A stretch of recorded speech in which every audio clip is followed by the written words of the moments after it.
This is the 33rd broadcast in the America Looks Abroad series, presented by the officers and staff members of the Foreign Policy Association. This nonpartisan organization, open to all who are interested in American foreign policy, offers accurate information on current international events. In the world of today, foreign affairs are your affairs. War threatens in the Balkans, just as Hitler is setting the stage for an invasion of Britain. Mr. John C. DeWilde, Research Associate of the Foreign Policy Association, will discuss what next in Europe. Mr. DeWilde.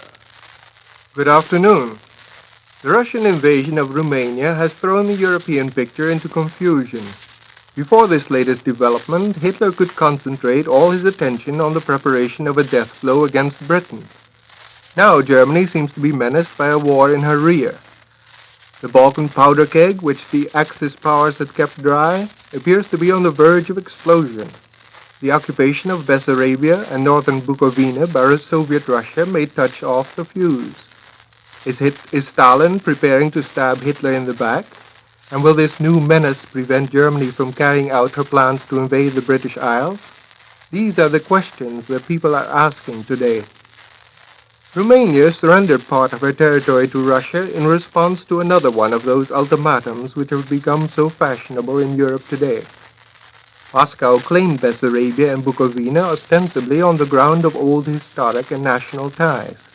Romania had seized Bessarabia in 1918, when Russia was torn by revolution and civil war, and the Soviet government had never reconciled itself to this loss. But it is not true that this province has always been inhabited chiefly by Ukrainians, whom the Russians regard as blood brothers. Today, the Russians and Ukrainians combined constitute only a quarter of Bessarabia's population of over 3 million people. Now, as before the World War, a bare majority of the population is Romanian by race. In Bukovina, which has a population of 853,000, the Russian claim has greater justification. In 2 districts of this province, the Ukrainians, together with a few Russians, make up at least half or a majority of the people. The real motivation of Russia is strategic. Undoubtedly, the Soviet government has been deeply disturbed by the defeat sustained by France and Britain. Like many of us, the people in the Kremlin had not expected such a resounding German victory. Stalin had hoped for a long war, followed by revolution. Although he tied himself to Hitler by a non-aggression pact last August, the Russian dictator never had any desire to see an all-powerful Germany arise as Russia's neighbor. Despite expressions of Russian-German friendship, relations between Berlin and Moscow were not characterized by any great degree of confidence.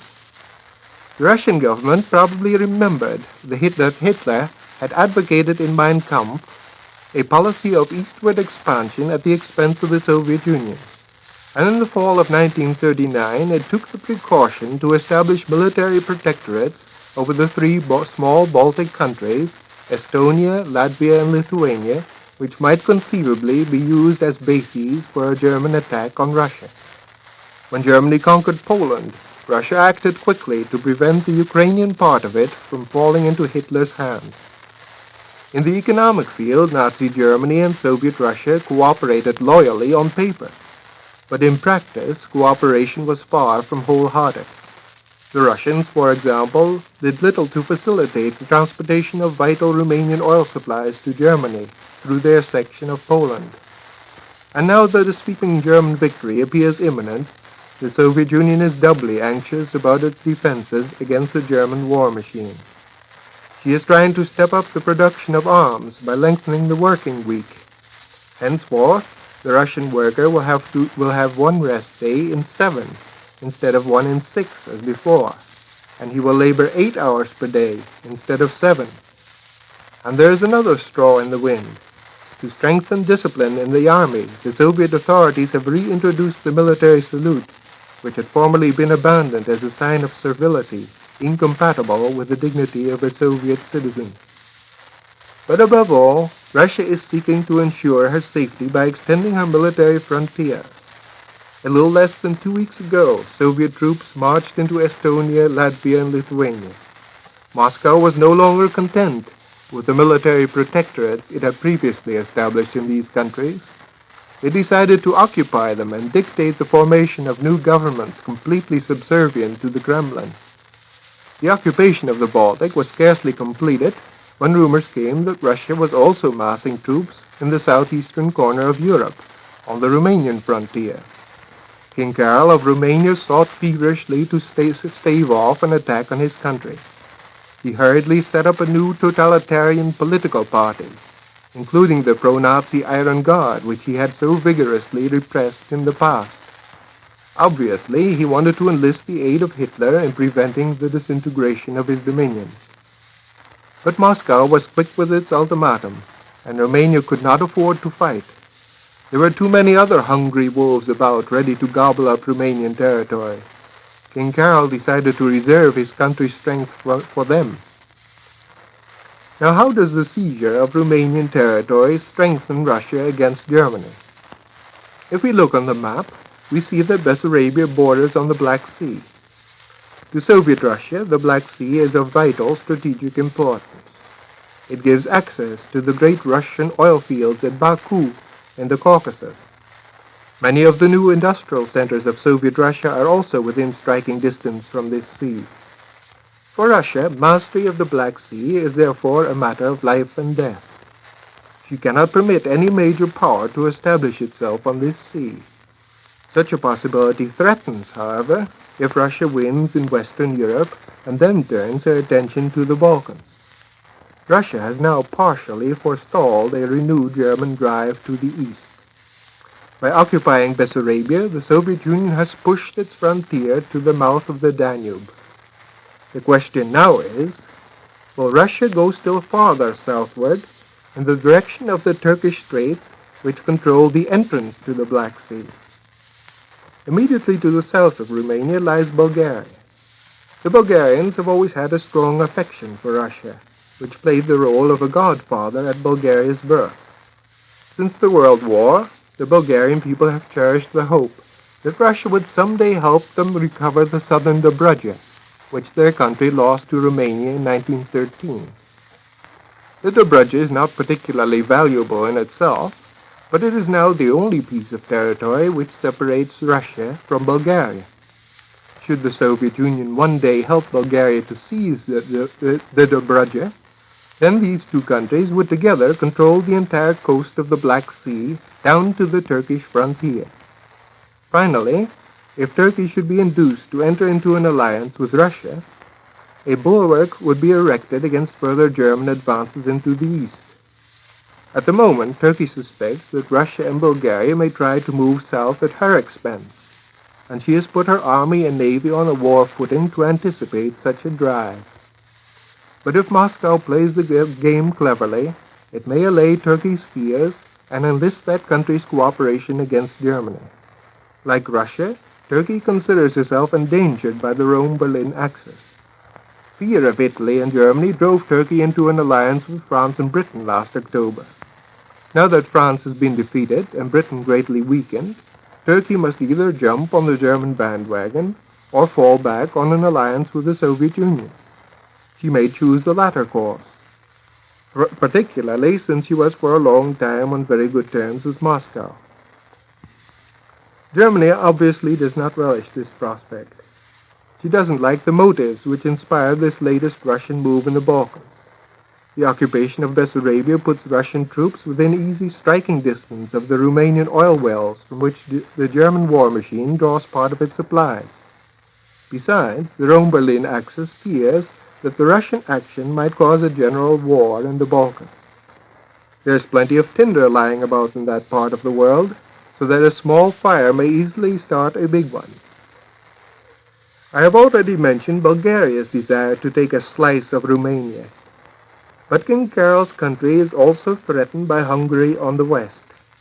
Hungary passionately wants to recover the province of Transylvania, which juts like a big wedge into the heart of Romania. It is no wonder that King Carol has ordered general mobilization in his country. To some extent, Germany and Italy may help him.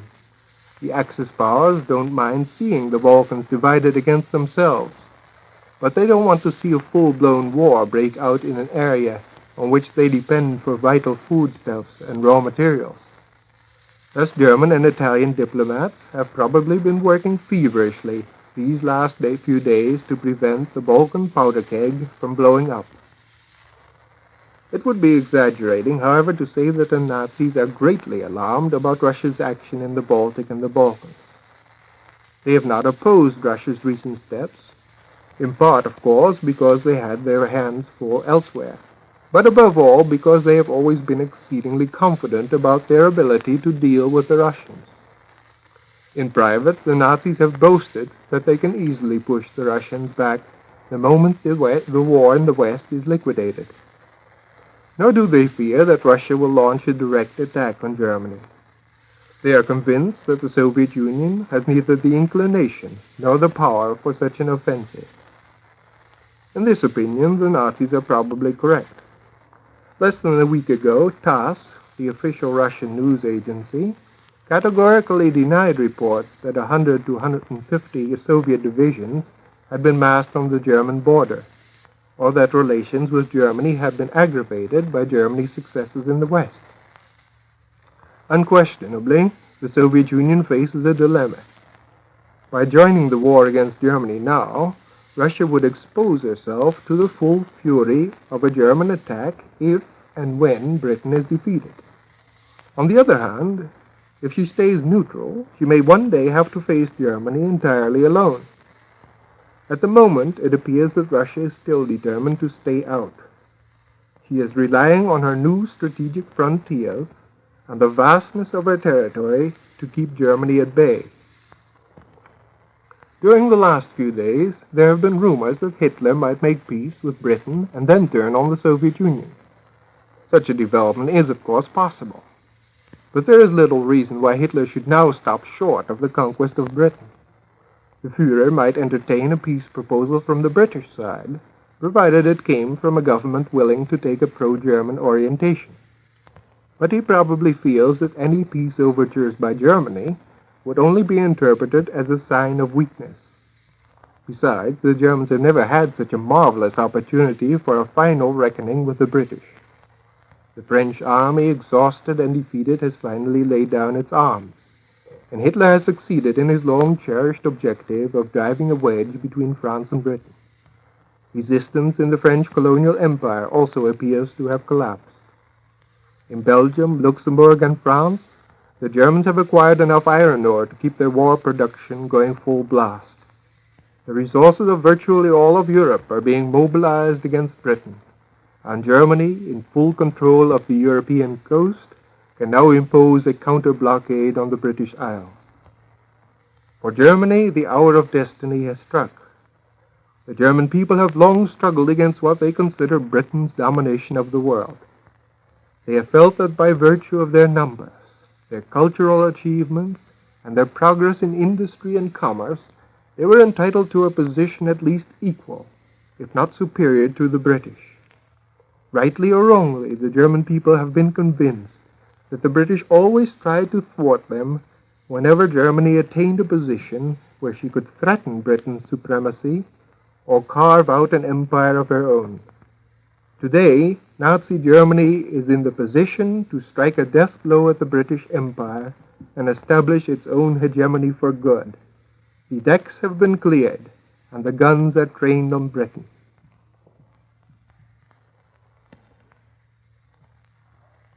Mr. John C. DeWilde, Research Associate of the Foreign Policy Association, was today's speaker in the America Looks Abroad series.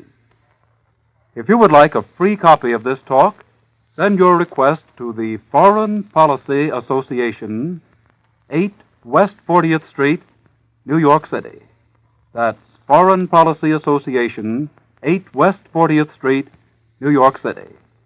We invite you to tune in next Sunday to hear another speaker in the America Looks Abroad series. This was a program of the National Broadcasting Company, RCA Building, Radio City, New York.